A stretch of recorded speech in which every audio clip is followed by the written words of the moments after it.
přestává bavit jako virtuální hudba, chtějí zase začít jako zažít ten pocit jako jejich rodiče, podle mě, že vlastně vyndají tu desku z toho coveru a položí si ji na ten gramofon.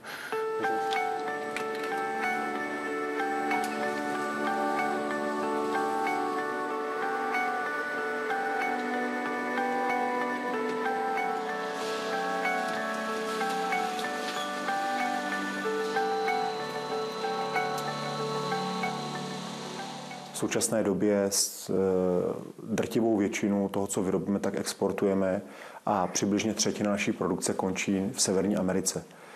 Takže v okamžiku, kdy přemýšlíme o dalších záměrech a investicích a strategickém směřování firmy,